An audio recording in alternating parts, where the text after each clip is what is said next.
It's so hard to know where to start on this series. Um, but I'm actually going to do something foolish, and I'm going to dive in right into the deep end. Okay, and with the old "What's Going On Here" series, rather than you deal with whether our universe is a base reality or a simulation or hologram, rather than deal with whether um, our evolution ideas are valid or not. Um, because I know a lot of people have the old aliens put life here, and I'm not going to even point out very long that life still had to start somewhere. There had to be a first planet with life for a first alien in in a universe. So you still have the same thing. You still need to figure out how it happened on that planet. Excuse me. So, oh, keep that in mind when you're trying to throw that science away because life just seeded from comets or aliens or whatever. Well, that that only works until you get back to the very first place when life started.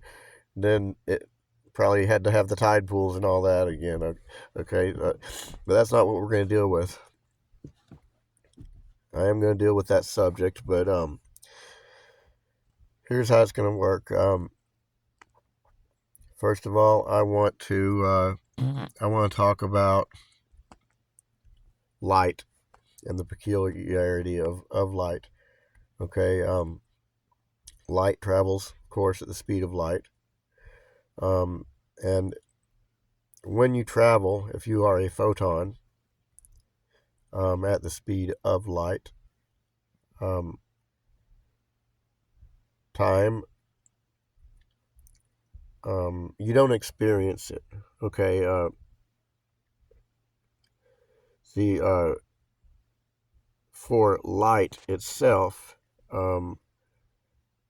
it actually starts out and arrives, no matter how far the distance is, instantly. It doesn't experience any time.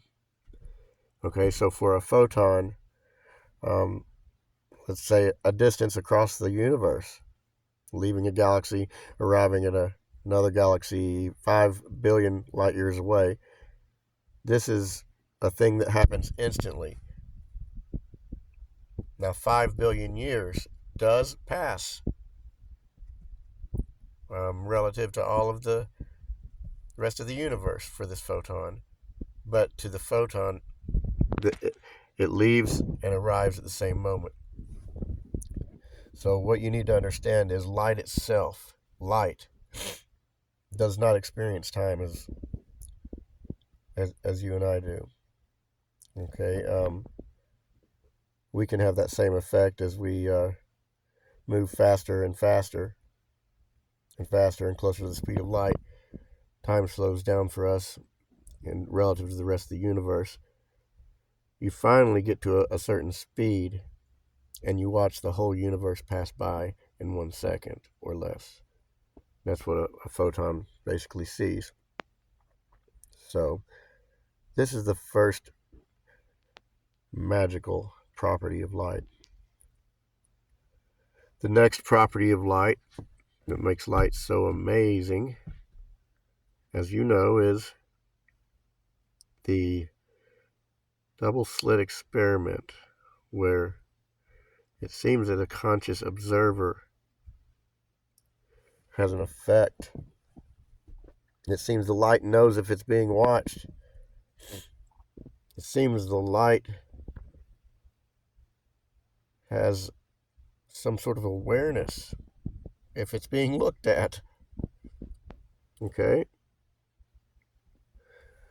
Next, I want to point out a couple things about light that I am most certain that most of you, even scientists and well-versed physicists, have probably become so desensitized to that if you ever did know this, you've forgotten it. And you probably never knew it. Okay? See, because our universe, the way it works with light, it's an amazing thing with eyes and sight and the way we see using light. Okay? There's almost nowhere that light doesn't penetrate to. Even very dark places receive some form of light, at least X-rays and such. There are pretty dark places, but not many. Almost everywhere, light comes in. And what it does is it comes in, the light, and it touches everything physically. Touch, touch, touch, touch, touch. Absorbs, and then is re-emitted, another photon, and comes straight back. And it's when those photons that were re-emitted from objects that they touched come back and hit your eyeball, and then you perceive with sight. Okay, so it's a very strange way that this works. But almost nothing in the universe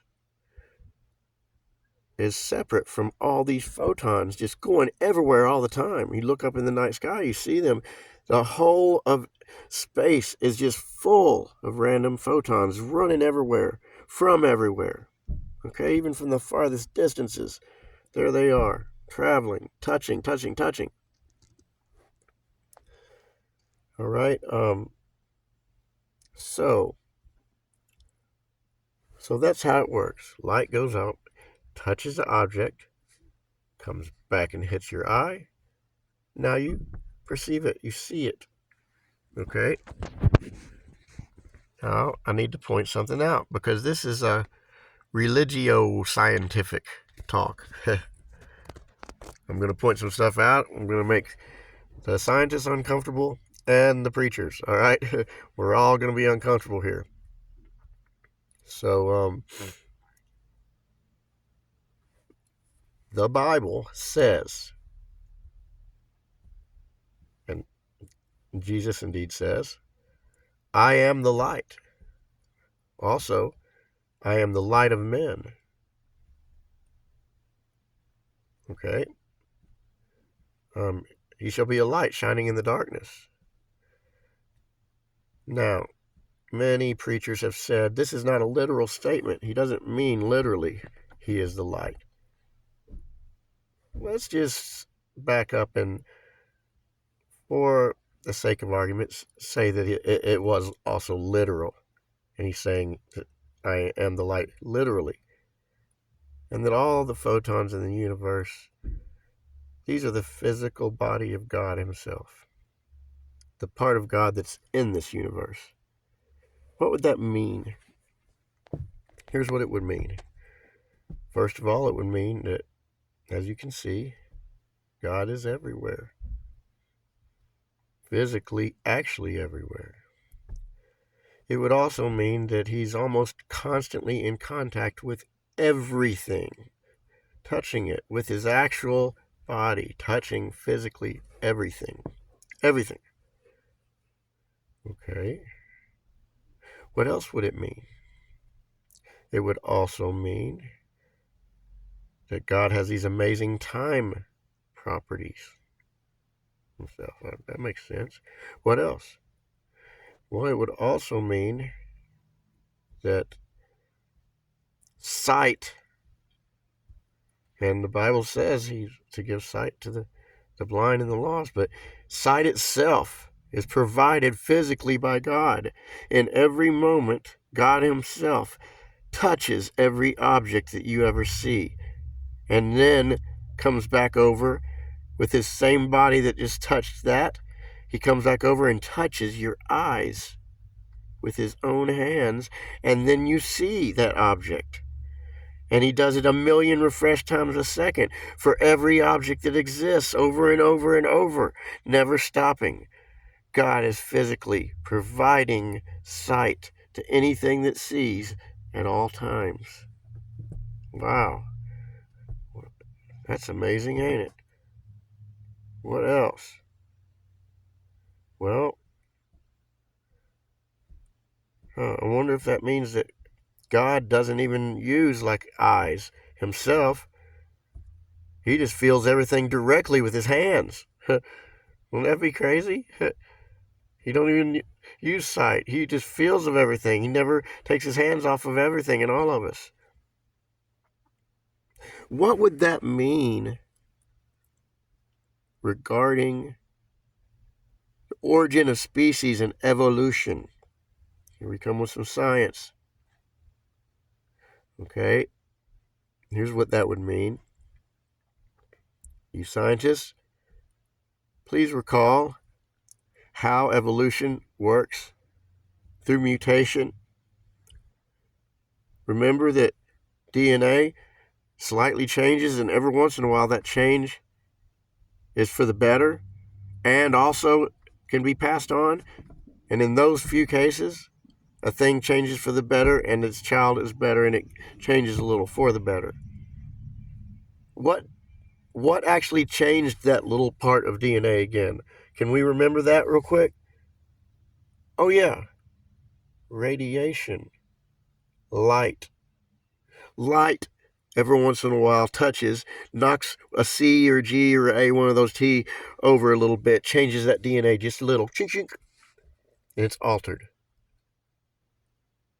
Oh, so that means God made that change.